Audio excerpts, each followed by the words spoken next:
In the tunnel. In the tunnel. In the tunnel. You're listening to In the Tunnel.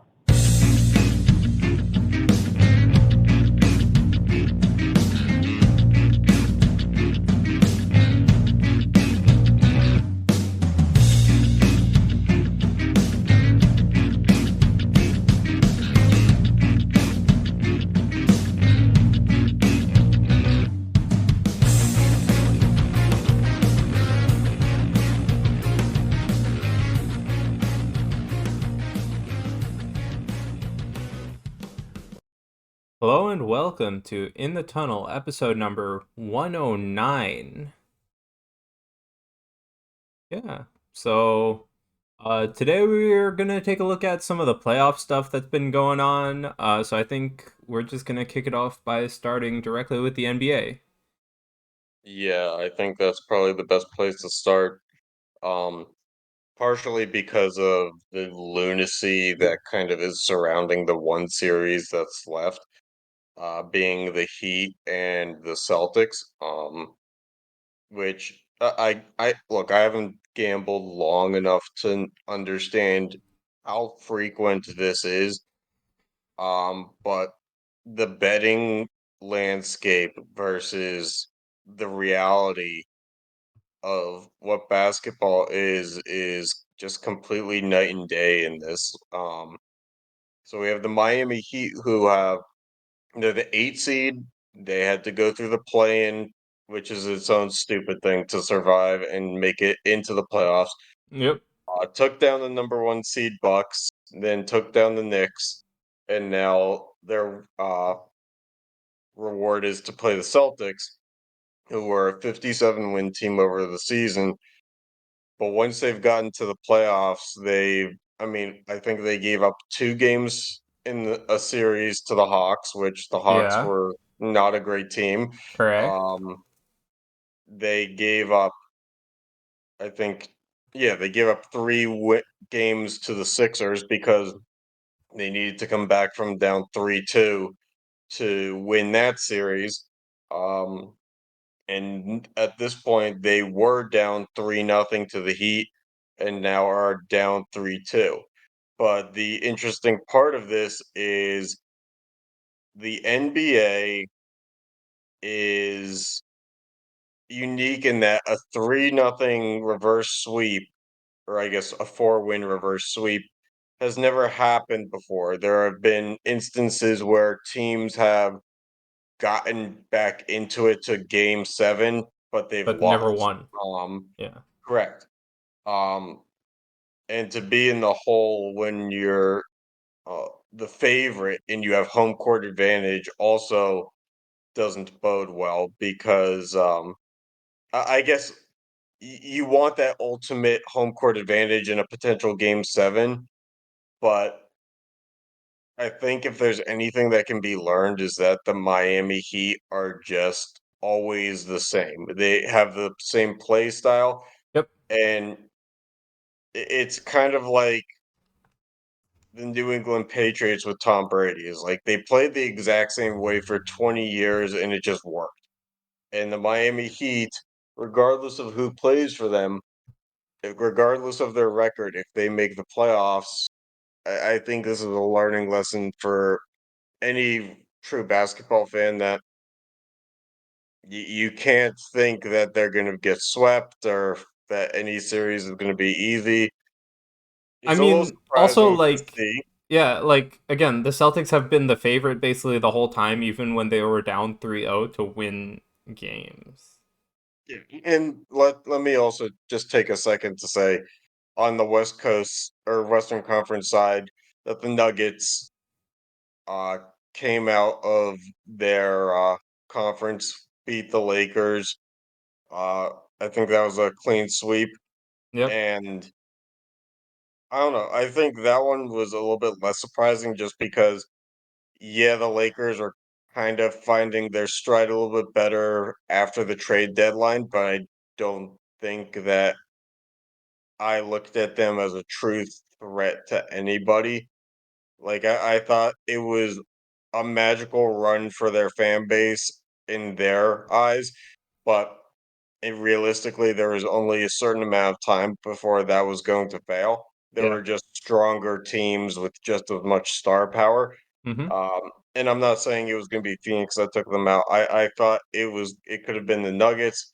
I think the Clippers potentially could have taken them out if they matched up with them. Um, I just think that there were a number of teams that were in a position to, Fair. I don't know, but I will say, I hate LeBron's antics drastically, but I will say that what the Lakers did this year was kind of the right thing to do, and that they just got rid of Westbrook and they traded for bench depth because they didn't really have any. Yeah. And bench depth has proven in the playoffs this year to be the ultimate X factor. Yeah. Um, I would agree. and the Nuggets have it, for sure. But getting back to the Eastern Conference, um, I don't know. Like if the Celtics were down 3-0 in the series, the foregone conclusion should be the Heat are going to win the series, not not how, but when. Um, because at this point they ran through three teams. I think they took out the Bucks in 5 games. So like Yeah. I don't think there's any intimidation factor at this point. No. But yeah, you wanna go into the next graphic here? Yeah. So, I checked DraftKings today because unfortunately I didn't think to screenshot it in the moment. But like I said, the big thing about this is the amount of people and the amount of data that I guess suggests that the Celtics are going to be the first team to reverse sweep.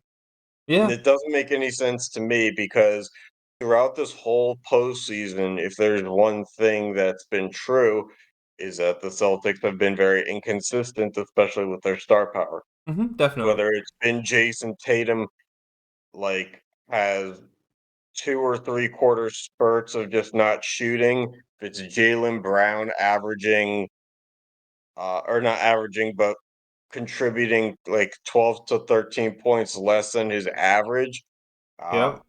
they've made it really hard on themselves to win. And I mean, it's no different than the rest of the NBA when I say teams either win in via blowout or they lose via blowout. But I guess right now we're in a situation where, like I said, I should have gotten the odds earlier. But the belief was after game 5, when the Celtics were down 3-1 still, that they were the betting favorite to win the series.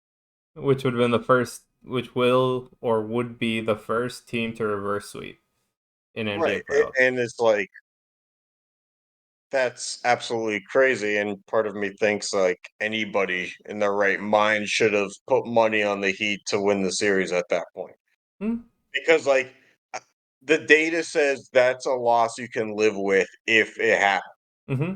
Because there's been, I think it's 150 times, Yeah. Fair. that team's gone up 3-0 because they used to do 5 game series in the Yeah. 90s.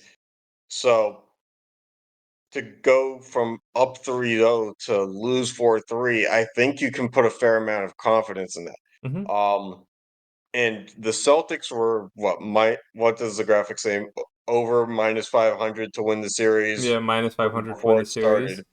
Yep. And at this point, they're plus 125, what was it? 115.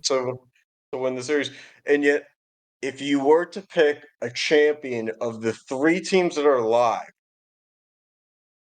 the team that's up 3-2 and at one point was up 3-0 in their series is a 300 point underdog to the Celtics. Hey, Like what the are you gonna Nuggets, do? yes, are the favorite. I'm not really sure why, because I don't know. Like the Nuggets weren't the favorite the past 2 years, despite having good records and having basically the same team. But um, for this year, I don't understand how you can have the Celtics boosted this much.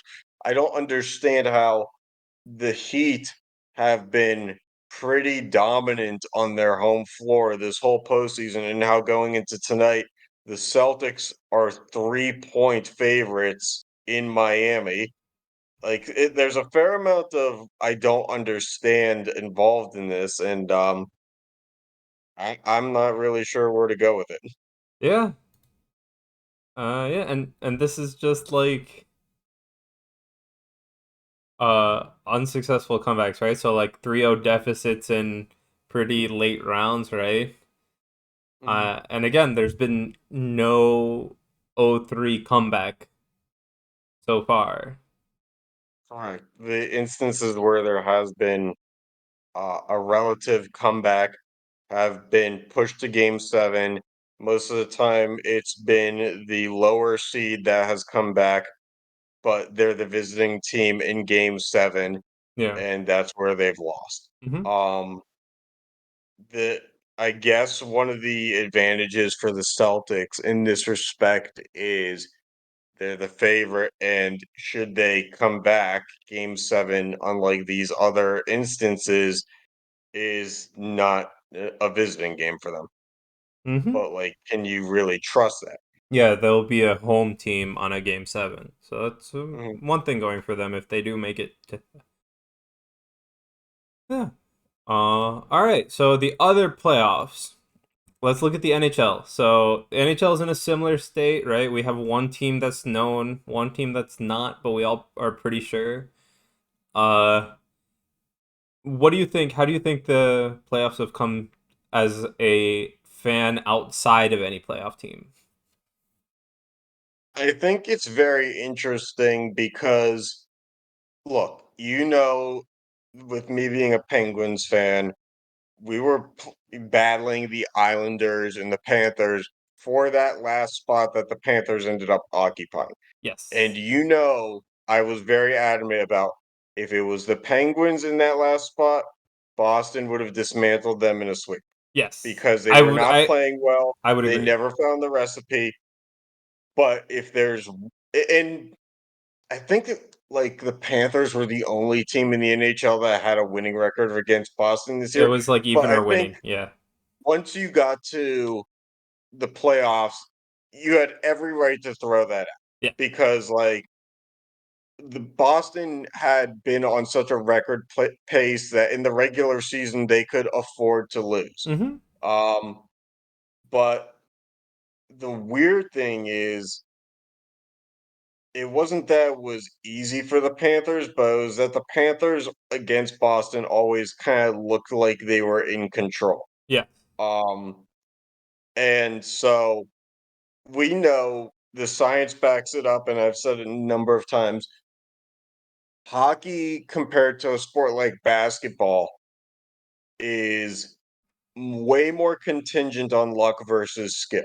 Whereas basketball is the sport that's most contingent on skill. Skill gets you everywhere. In hockey, it really is about, A puck bouncing. yeah, bounces and, miscues. I mean, it's not to So say that's that why, skill doesn't get you places. oh no, absolutely. But because of how playoff hockey works, it's a Mm-hmm. completely different game. Yeah. And that game is centered on defense taking over. And it basically comes down to, in a lot of series, who makes the mistake and not who makes the highlight play. Now, there have been instances with the Florida Panthers where the highlight play has won them a game, Yeah. like it did against Carolina with Kachuk scoring with 5 seconds left. Yeah. But I think it's become less surprising as it's gone on that the Panthers were kind of just settling in. Plus, don't forget they were supposed to be a good team this year. They just kind of They the big flopped pretty trade hard they at the made with beginning. Huberto Yeah. kind of like fucked up the chemistry. Yeah. Um, I think it's more surprising that, and actually, now that I think about it, kind of isn't. Teams with low offensive firepower are, you'd think, are in the best shape to win cups, but the recipe over the past 5 to 7 years, maybe longer, has kind of shown that you're like a lock to get to the second round, but after that, you're kind of like Yeah. risking it. So I don't know. I I mean, you could just be unlucky and become the Maple Leaves and Lightning series that this year's first round was. yeah, that's true. And look, the Panthers had the advantage of, they played against teams with their back against the wall Hmm. for reasons that had nothing to do with the Panthers. The Toronto Maple Leafs will always have the back against the wall of, they have all this offense, they have all these stars, and they haven't gotten far. So they will always have that pressure of, what can you do, because it's a failure unless you go far. The Boston Bruins had the pressure of, it's the best season in NHL history, and if they don't win the cup, then it's considered a failure. So none of these things I are mean, I contingent wouldn't on the say that if Panthers. they didn't win the cup, it's a failure. I'm saying that they Well, it was should their have last made it to the realistic ECF. chance. It was their last realistic chance at Yeah, the cup, because of Bergeron, yeah. because of Marchand, But I because their definitely do core is think just that getting old. out of the first round, not getting out of the first round is a failure. But I don't Oh think yeah, that winning absolutely. the cup, not winning the cup, is a failure. If they got to the ECF, I would have been like, yeah, they made a pretty good season. Because Yes, at but some point, like I'm thinking by the Eastern Conference Finals, like the record goes out the window. It's just who can play a better seven. it's true. But I think, let me backtrack a little bit and say that the expectation was still a pretty deep run. Yeah, Um, I will say puck that puck too. luck is always going to exist, but, and you had a good point with that. But I think at the same time, like, The the puck luck should not have. Puck luck should not and did not uh impact that series to make the Panthers win. Like right, the full and series. right, and I think what's most surprising is kind of the Panthers are getting stronger as it goes on, because they Yes. had Boston in seven, but Yes. I think the Maple Leafs they had in what, five, 5. and then they had the Hurricanes in four. Yeah. Like, for the last seed, because we only have, in this current format, or I guess the 16 team format, the Nashville Predators to look at as the other 16, quote, 16 seed, Mhm. bottom seed to go this far. Yeah. And they basically were just kings of game seven Mhm. every round. Oh yeah, definitely. So this is a completely different look. And Yeah. it's one that I think is hard to stop. The only thing is, like, now let's flip to the Hurricanes though. Mm. And Another ECF. we'll get to them in a second. But let's touch on the West. So, I mean, this series that's currently going on was, mhm, for all intents and purposes, supposed to be a sweep. yeah, but Dallas always strikes me as a team that they've always put together a roster that's good enough to make the second round. Hmm. They've done a good job of showing their investment while not necessarily risking the farm to be good, because they Yeah. have solid up and coming talent that, as like Robertson and Hintz. Yeah. Um, Definitely. but at the same time, Vegas just kind of like quietly does their thing, and we With were, 3 goalies that yeah, are you wouldn't recognize them from three years ago in the league, basically. yeah. We talked last night in our pre-show about, they acquired Jonathan Quick and basically have not played him at all.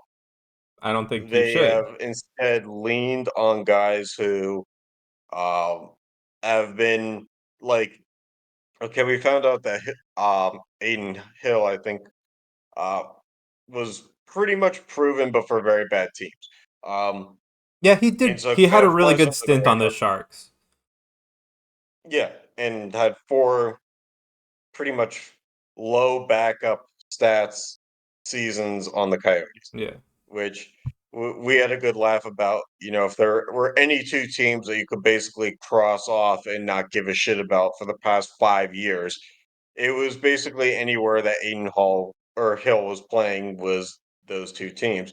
Um, but they're the Western Conference is interesting because it's the exact 180 of the style that's going on in the East. Yeah, You have definitely. Vegas pouring in goals against Dallas, whereas it was Florida in a dogfight against Carolina.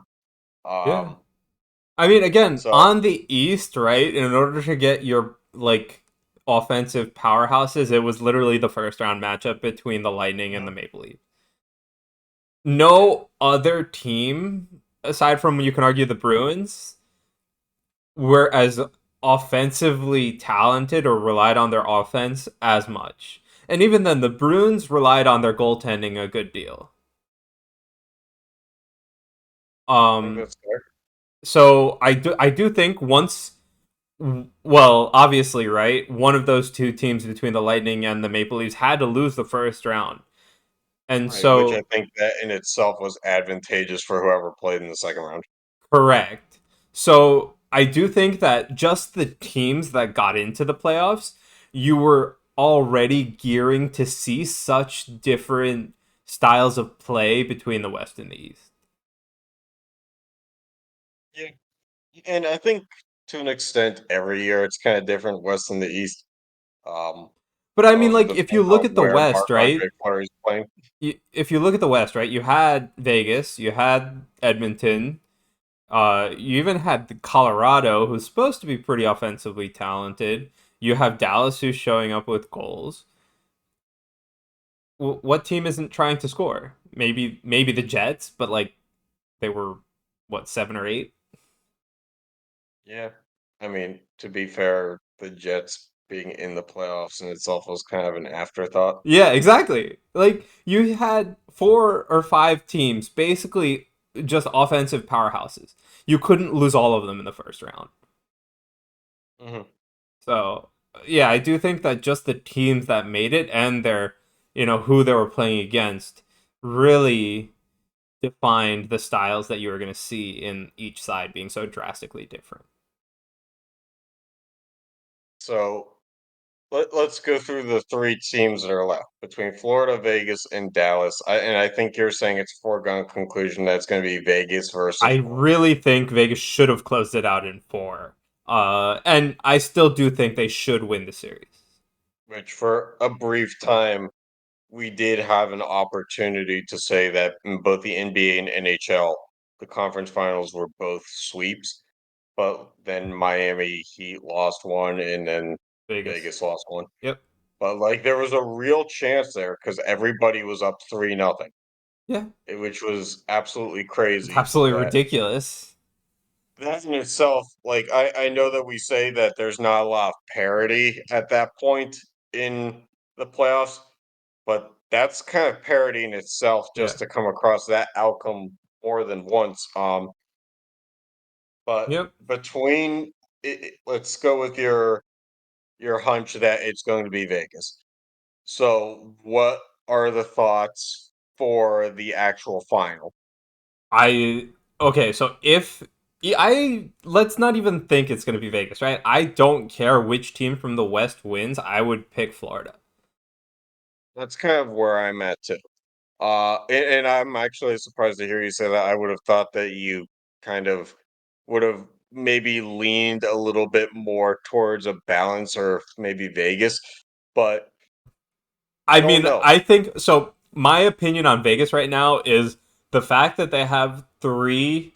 I mean, their goaltenders are okay, but there's not really one giving like a amazing showing is a fluke in any other playoff year. right. And as you said last night, in our meeting, decent goaltending really historically doesn't get you very far, Exactly. in the playoffs. And what'll be interesting to find out is how Florida is going to play because of the style in the West. Hmm. Because they had the benefit of in the East, they basically played, with the exception of Toronto, they played two of the three teams that were most defensively game planning. Yeah, but Um, at the same time, right? Like Toronto, they faced a lot of shots. I really do think Boston also some games they faced a lot of shots. Like I, I think that they can handle. Like I think the defense can handle it. right. I think that they can handle it. I think it's just going to be an adjustment Yeah, because yes, definitely. Toronto does it, but like I said But earlier, also, the playoffs are a different animal based on defense. And at what point, if you walk into that highly scoring threat that is Vegas right now, do you have to throw out defense and are you capable of winning while throwing out defense? but also at the same time, like I don't think, regardless of who wins the West, I don't think the game plan that Florida takes is drastically different. So I really do think they could basically be planning on like starting to figure out how they want to play at least the opener of the Stanley Cup Finals, Mhm. regardless And of the team. do you think that there's any disadvantage to the fact that I know that it's only a handful of days, but the fact that Florida finished up their series so Yeah. early, and then the fact that Dallas stayed alive and basically bought themselves an extra 2 or 3 days, that time off means anything?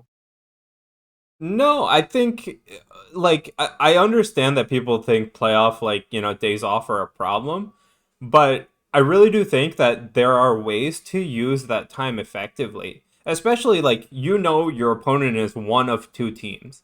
Get the similarities of those teams and start prepping it. Like you you have extra time. That doesn't mean people are off the ice. That doesn't mean you stop looking at things. You use the time where and can prepare because the other two teams can't Mhm. effectively use the time effectively. Like that is the problem, right? And I really hope they do because they have that time. Basically getting a sweep gives them extra time. It should be like an incentive. Makes sense. The only thing that I have on that is I think that they're with sports now, because as fans, we see it as anytime there's an off day, there is a reason to believe that these athletes have their head in film or whatever it may be. But A, that's just not how athletes are anymore. No. Like and B, collective bargaining agreements also kind of have given more balance to life as well as the work in the Right. sense But of the I'm not sport. saying like, go for like a full on practice, right? But, you know, take a morning skate, Yeah. spend maybe like 2 hours looking at like film or something.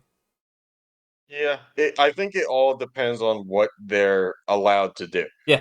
because I think that there's, much like the NFL, where you we're in a scenario where in the NFL, regardless of what you do Sunday, regardless of if you shit the bed or not, you basically are guaranteed to not have to practice Monday because of the collective bargaining agreement. Correct. And what I'm interested in knowing is, say there isn't a big turnaround time, or Mm-hmm. say you have a 2-day turnaround time, of that 2-day turnaround, what actually is going on? Because I think there's only so many adjustments that a non-coaching staff member can make Yeah, in that time period.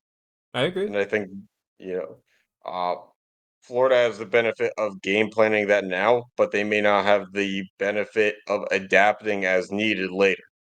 Yeah, I mean, you could also make the argument that people will have to get their legs back under them because they wouldn't have been practicing as intensely or whatnot, or didn't have game intensity around them. So yeah, that makes sense. But I'm just hoping that they use their time to do what they can do in order to prepare, because at the end of the day, all these players do want to win, so they should be doing what they are allowed to at least in order to prepare for winning. In theory, yes. But like, look, we live in an era where we don't know any professional athlete that smokes cigarettes, but I guarantee you they're there. Yeah, Um, like we don't know who's passionate about their craft and who isn't. And I was listening the other day to a podcast where they were saying, in basketball, any guy who's 7 foot grew up being told by everybody around them that they should play basketball because of their height. yeah, And, there may be somebody who's just really good at skating that doesn't actually give a shit about hockey. yeah. And, so there's a number of different factors, and maybe I'm dying on a hill that, or maybe even caring about something that is not really the point here, but I think that there's just so many different factors that go into it in preparedness that I don't know. I think that coaching staff adjustments at the end of the day are always going to be the biggest thing because coaches who Yeah, fail to adapt but also are like always the these scapegoat. rest days are a haven too, because like again, there's no game day pressure. They're guaranteed Stanley Cup, so they can like take some time to not, be at that intensity and have a realistic outlook at to what your next series will be. Like just Yeah, I guess it's just for me, it's a long-winded way of saying that once your body and your mind are used to the intensity, the longer that you go without it, because you can only replicate it so much in non-contact, kind of practices, that once that intensity picks back up again, if you're not ready for it, it can hit you harder. yeah, but that's all you. There's not like we can sit here debating that all day, but you're not going to know how it's going to affect them until it happens. True. I just think that there's something to the team that wins a game 7 and has a 3-day turnaround to I the next mean, series is I I probably the better bet for game 1 of the next I series. don't know because like it's also it depends on how tough that game 7 is. It depends on a lot of factors, right? Like you Well, they in can just be hockey, too I think tired. Like they could just not have true, recovered enough, right? Like there is so many other factors. true, but in hockey, we also know that game 7 is the ultimate defensive grind. Like Yeah. it's a different level Yeah, no, of I agree. and But yeah. yeah, Anyway, all right. let's So, yeah, where do we go from here for Carolina? Because they became a feel good story in, I want to say, 2018, 2019, or whatever the year the storm surge was, uh, the celebration. It was either 18, 19, or 20. I think I want I to think say it's it was 1819. 19. Okay. So let's occupy this conversation under that assumption. They have gone through a defensive first style for these past few years, and rightfully so, because I think at the time their core was like uh Slavin and some of these other young guys that were mainly defensemen. Yep, And then they added Svechnikov and some other pieces later on. But correct. as they added offense, they didn't really change the game style. And the one glaring thing that they really have been passionate about is they'll upgrade anywhere except for between the pipes because Yeah. they said do with James Reimer and then they said do with Freddie Anderson and look, Freddie Anderson at a time because of where he was in Toronto was deemed to be a good goaltender because the offense around him basically put Now, him in position to get wins. but I mean also I like we spend so much time talking, right? Like decent goaltending doesn't win you a cup. But I will also put it on the other side and say, like, star Even goal goaltending scoring also doesn't win you a cup. doesn't do. Yeah, you're right. It's a marginal difference. Now that being said, in James Reimer and Freddie Anderson, you do have enough evidence from prior playoff series to understand that the regular season's a different animal for them. And Yes. it's not Marc-Andre Fleury bad where it's like, 20% difference, but it's enough of a difference to lose some games where it's Yeah. basically like these guys are top 15 goaltenders in the regular season. Well, not James Reimer. Let me make something very clear. Definitely not James Reimer. Because any goaltender that flopped in Detroit should not be playing in the NHL past that, and yet James Reimer did. Um, and but Frederick Anderson was a very respectable goaltender. But one of his reasons why he's not still in Toronto is because in the There's playoffs a he was a shell multitude of of himself. reasons why he's not still Right. in Well, Toronto. money too, but yeah, like yeah, like Frederick Anderson has collapsed just as many series as any other goaltender that was supposed to win the big ones for a highly prolific team. But uh, I think we're at a point now where we have to say you got to upgrade somewhere if you're the Hurricanes, or you have to tear it down Yes. because regular season doesn't mean anything anymore. I Mm-hmm. understand North Carolina is a smaller market for hockey and that having playoff team Okay, I will hockey say is good in itself, the good for the game. Good. I will say that whatever they're doing, sorry, there was a bunch of noise in my background. But I will say whatever they're doing is drawing fans though. Well, they're on NC State's campus. They should be drawing fans. No, like it's sold out every game. Like I'm not It like cuz should be. They're on a no, college campus. but if you look, right? That does not like even if you're on a college campus, does that mean you'll get close to sellout on a freaking Tuesday night? Well, you should when you literally can Let's walk to look the at football Arizona and then facility. tell me the same thing. What? Look at Arizona and tell me the same thing. Arizona is selling out. Arizona is selling out in that Arizona State arena.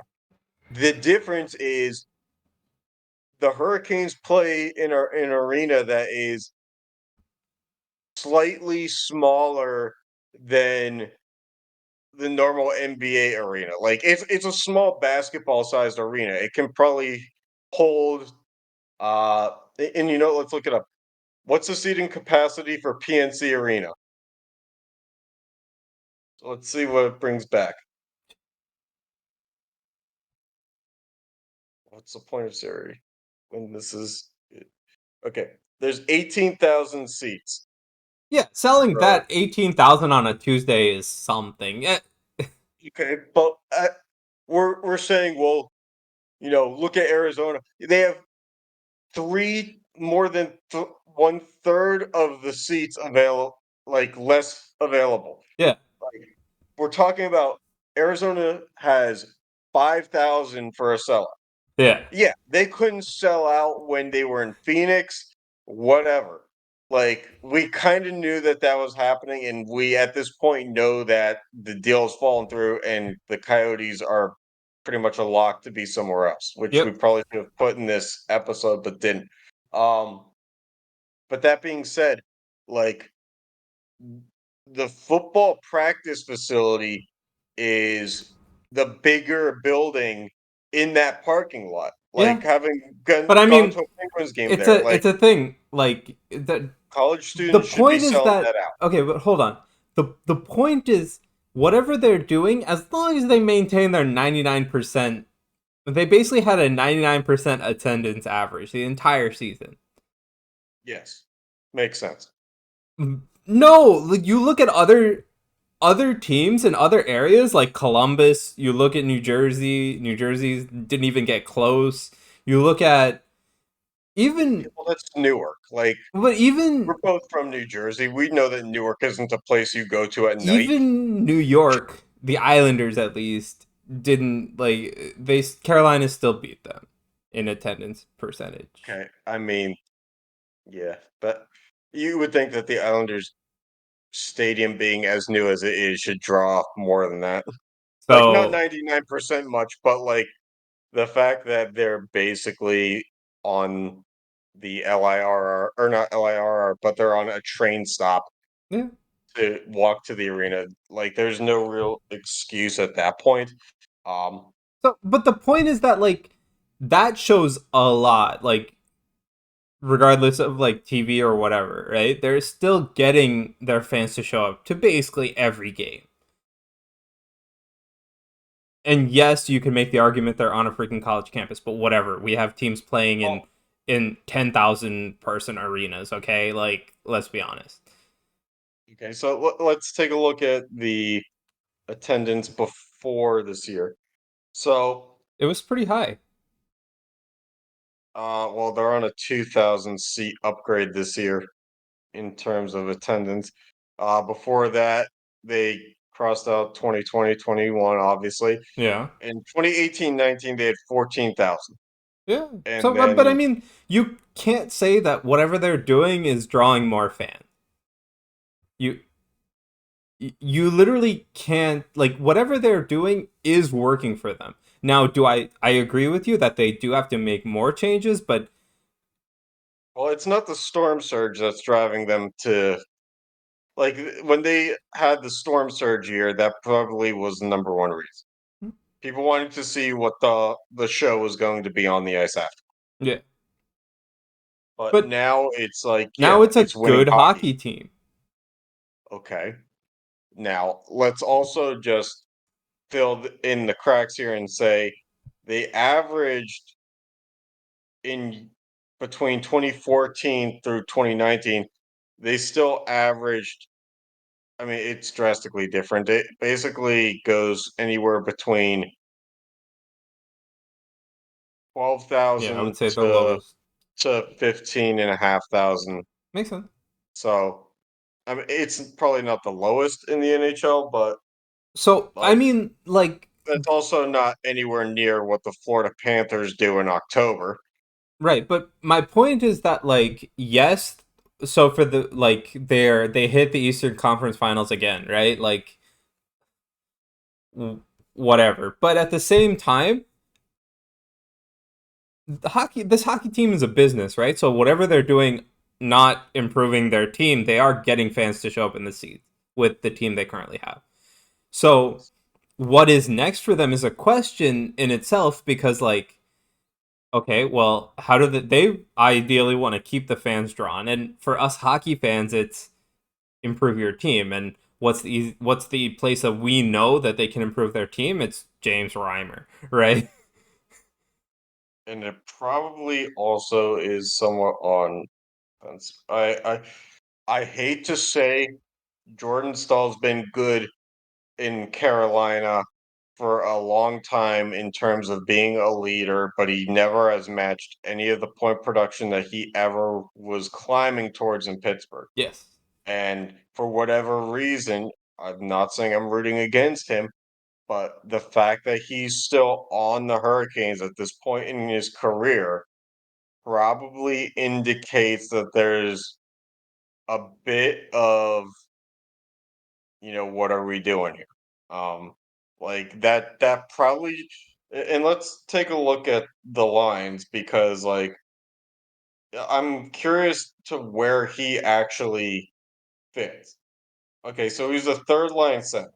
that's where I Um, would put him probably. okay, and they do have Paul Stastny. Um, they have Tivo Teravainen, and then I we're looking at. I mean, I don't know hockey as well as you do, but other than Sebastian Aho this year because of Svechnikov's injury, like, you don't have a ton of goal scorers here. I'm not saying that a Oh, team needs to have a Crosby, Gensel, Rust line or yeah. like one of the Boston top six lines to be successful. But what I am saying is, when I look at Stefan Nojin, Sebastian Aho, and Seth Jarvis line, I don't really expect production outside of Aho. When I Yeah. look at Teravainen, Drury, and Kakaniemi line, I don't expect a lot of production aside from Teravainen. I mean, Um, ideally, you should include that you should expect some production from Kakaniemi, yes, but I but do agree with you. he's kind of flopped in his career to an extent. Yes, no, no, In but I'm terms saying of is what he was like supposed he is the player that you would hopefully expect the other more production to come from. I'm not saying he did or will. Mackenzie Makarin, Jordan Stahl, and Martin Neckis on a Yeah, line. but just the That doesn't third line, spell man. scoring at all. Okay, but Third and fourth lines, like I expect most of your scoring to be out of your first two lines, and okay, well then in why order isn't to Paul win a Stastny on game, the third line and just double down on the third line instead of the fourth line? Is Paul Stastny not good enough to score at this point in his career? no, but what I'm saying is most of your production, I, in the way that hockey works, most of your production is coming out of your top two lines. Now, the way you win games is by having your third or fourth line contribute a goal here or there. But is it Absolutely. saying that your scoring is coming from them? Then, unless your first two lines are overperforming, I think your line structure is ridiculously wrong. And look, I'll say this. Brent Burns probably played just as well as he has most of the year versus any other year in his career, despite the fact he's in his mid late 30s. But their defensive pairings also include Jacob Slavin, Brady Shea, and Shane Gossip pair, which is pretty deep for defensive pairs. Yeah. Only you had the power in the offense like you do the power in the defense. But you I gotta say understand if that. it's the game plan style. I just don't understand I why mean, you I wouldn't think supplement. they played their style very well, and they were a more defensively oriented team, even on like their forwards. Okay, but how is it any different than what the Islanders did with Barry Trotz? The Islanders, I'm pretty sure the island like average age of somebody on the Islanders was like 35, Okay. and that's a So major what we're difference. saying then is it's just as not acceptable because Carolina's guys are younger and should have the wheels to be able to do it. No, what I'm saying is I think defensive style play is fine, but I think that the I'm not Islanders talking about the failed. defense. Hmm? I'm not talking the defensive style.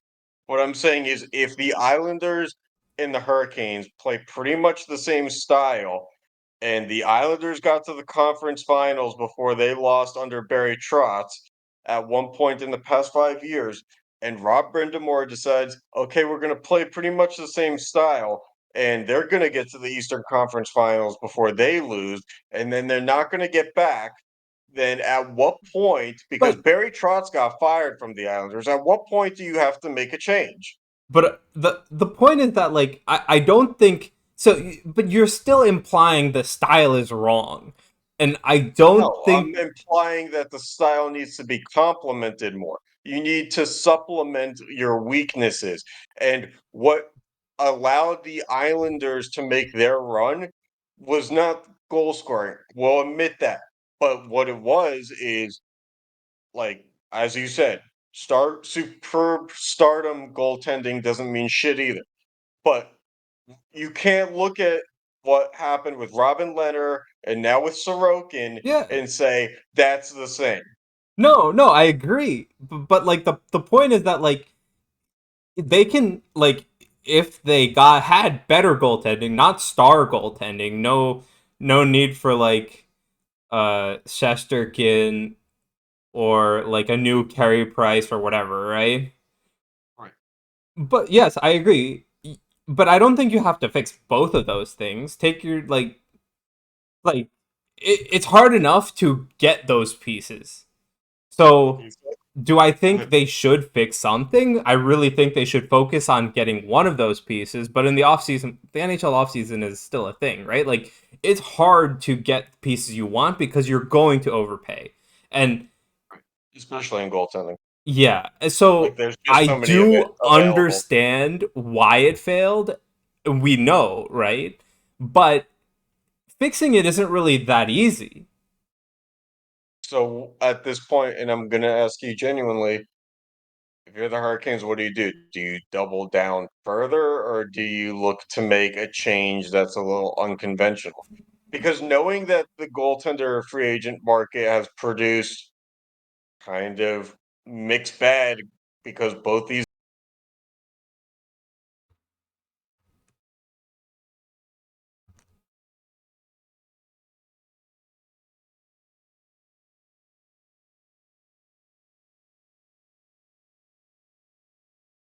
we supplement them instead of supplementing somewhere else. Um I really think they should try and fix one of the areas, right? Get another offensive talent or get a goaltender. But it's hard, right? Like coming into the offseason, like as a Devils fan, we went into the offseason last year and we're like, let's do something, right? But it's very hard to get what you want and be okay paying that price. Right, especially through trading for goaltenders. It's a premium haul that Right. So, do I think they Carolina should do trust something regular haul. unorthodox? Not No, really, because they risk too much in you don't know if their farm is deep enough. correct. But at the same All the time, like, talent's here. I do think that they should have the capital to make a move for a better goaltender or somebody to help on offense. It's going to be an overpay. The front office is not going to like it, but I do think they should do it. But dealing with both of those things, I don't think that's going to happen. It's weird because I think, like, looking back for them when they made the trade with Florida to bring in I can't remember his name. He's with the Rangers now. Um he was a winger, mid ironically from Pittsburgh. What's his name? Anyway, when they made the trade for that guy, I wonder how much of the assets they gave up that they would have rather had now because Oh, that dude walked. I don't know, but I still think they have the capital to do it. Right? That's the thing. All right. Anyway, on to let's talk about the Bruins. Right? Where are they? Well, this one's a little bit harder to answer because of age is the factor on this one. That team I think is it's gonna look so different next year. I agree. I think that I'd be more confident in saying that they should probably tear it down, which is a wild thing to say after they had the historic season that they did. Mm-hmm. And they do have Taylor Hall because they basically worked some magic to get him at the trade deadline a few years ago and then just locked him up. But David Krejci came back from Europe and he has been productive, but I think at this point that's probably out the window for Bergeron is long term gone. sustainable. Um, Marchand yeah. is probably on his way out soon. Hmm. So your young guys are gonna have to step it up, right? You still have Right. Pasta, McAvoy. Who was this guy on the Panthers? I swear I'm gonna figure this out. The Panthers or the Rangers? Hurricanes. Vincent Trocheck, that's Uh, who it was. Trocheck? Trocheck was on the When Hurricane?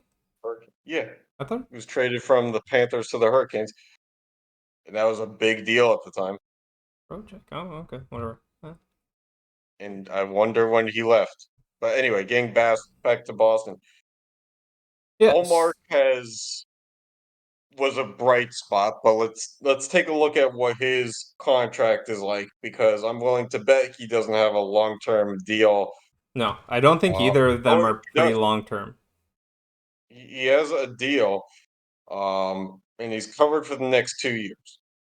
I guess the foresight of the Bruins signing him for a 4-year, $20 million deal before 2021-22 really paid off, especially Yeah, but considering that's they a paid 2 years. $5 million to who they thought was going to be the backup. Yeah, but that's a lot of money for a backup still. Correct, but they thought Swayman was going to be the number one this year, right? Don't remember. I mean, both of them played well, so I have no idea. Well, Swayman was filming all the commercials, so Hmm. like for national. But I think it's asking a lot of Allmark to stay the same as what he But had been. but also like, what is Swayman's contracts looking like? Let's see if I can find that out.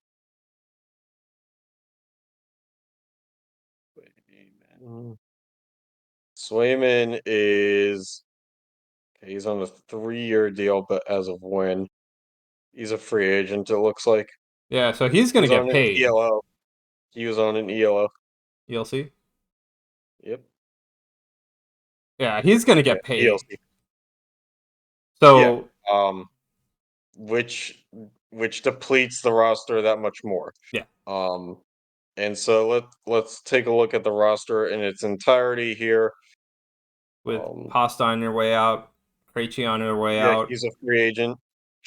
or All right. So no, sorry, let's not take a look Pasta, at but guys who because they do have some young guys like the Swayman was 24, Frederick was 24, yeah, uh but who's Pavel Zaka's 25, yeah, McAvoy's but Pavel 25. Zaka, we know what type of player Pavel Really, Zaka is. McAvoy or I'm sorry, Pasternak's only 26. Yeah, he's I young. was thought that that dude was like 31. No, That's crazy.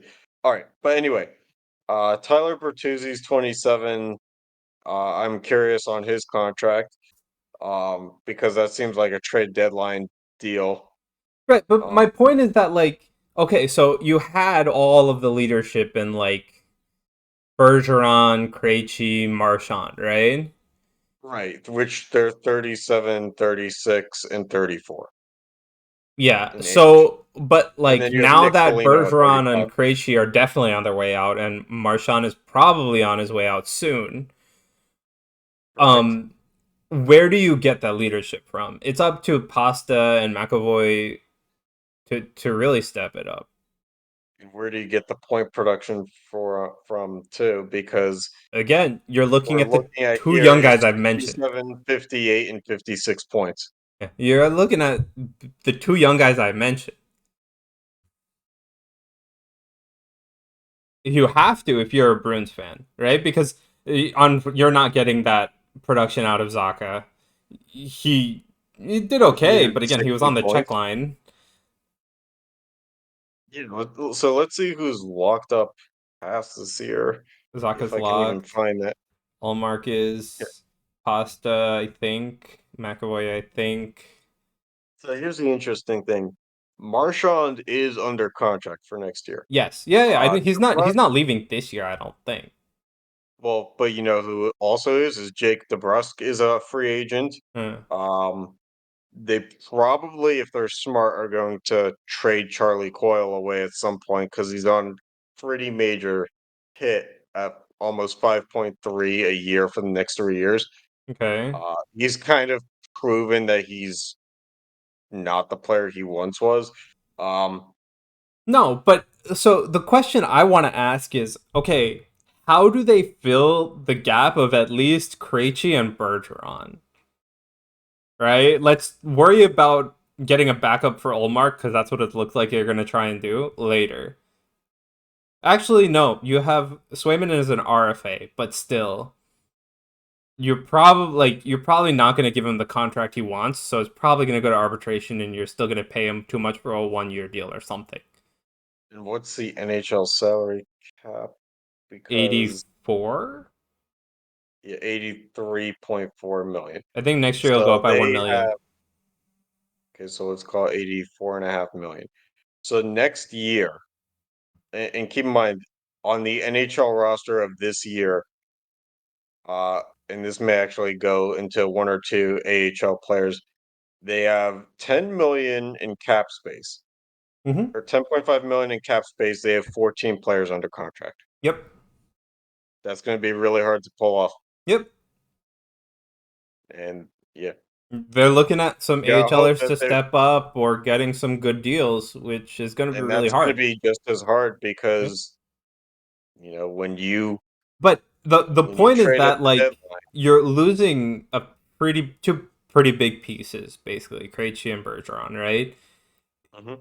Who's gonna step up in their place? And you're really hoping right now it's Pasta and McAvoy. Yeah, I don't I know. don't see anybody else on the current roster who could potentially step it up to that level. Would you agree? Look, I think that they take a major step back next year, whether they like it or not. Hmm. Or maybe not a major step back. I could still see them being top three in their division because it is Boston. Hmm. And they haven't really needed to rebuild very firmly in the past 20 years. Um, I do think that depending on how next year goes and whether Marshawn decides to retire or not, I think that's going to be a huge indicator. it's going to be a big indicator. And I think it's also going to come down to if Pasternak wants to stay around for a rebuild because he has a no trade clause, it looks like, but Yeah. he's under contract through 2027 at 11.5 million a year. And if you're just going to tear it down at that point, you might as well just get what you can. Yep. Exactly. All right. On to the MLB as it is currently going on right now. Yeah, lots going on with Oakland. We're about what, like 25 games into the season for most teams. Oh, we're way above that. Are Like we? 50 games in. Oh, okay. Well, the Athletics going into today were 10 and 43. Oh, So right. They there's are no 10 and way. 40. I'm not done. Um, so yeah, it's a little bit of a mixed bag between current and future here because from what I've learned, the owners of the Athletics had no real desire to ever keep the team in Oakland. Yeah. And every time they proposed stadiums, and they kind of knowingly proposed stadiums with knowledge that as soon as there was a hiccup of like who was going to pay for it, they would just like withdraw. Mm-hmm. So all the renderings we've seen for great stadiums in Oakland over the past few years were probably all bullshit. No, they're all fake. All fake. Right. We- it was just a hype train thing, Mm-hmm. but I think what we've seen now, and I'm curious what we're going to see with the Arizona Coyotes because of what this kind of means in the same landscape at the same time, is that Oakland to Vegas has obviously worked for the Raiders, although uh, Vegas was really kind of more ready to roll out the red carpet for the NFL. Mm-hmm. And now it's kind of like, well, Vegas will take the MLB team if you want to give it up, but like they don't really need it. Like Right, but they've I had a do fair think, amount of success with the Knights yeah, they also to have their supplement the Raiders. two. The Chargers are moving there too, right? No, Oh, I don't remember. Chargers No, moved they to moved to LA. Yeah, I'm a sorry. little bit in the past there. Yeah, yeah, All yeah. right. No, but yeah, so they had success with the Golden Knights. They have success with the Raiders. I do think Oakland also has the problem of being like San Francisco and LA are all like It's in the shadow. right there, right? There's four teams right there, including them. Right. Plus let's also say what it is in regards to Oakland. For being right next to another major city in San Francisco, the reputation that Oakland is the dumpier option of Yeah, between San just like Francisco the and Raiders. Oakland. Right. So like I think it's fair to say that right now San Francisco has that locked down to an extent to where it's like, if I'm a football fan and I really am going to value the organization, the location, stuff like that, and I live in the Bay Area. Why Right. wouldn't I just be a 49ers fan? Because they have a stadium that opened up less than 10 years ago. They have great history, just like the Raiders.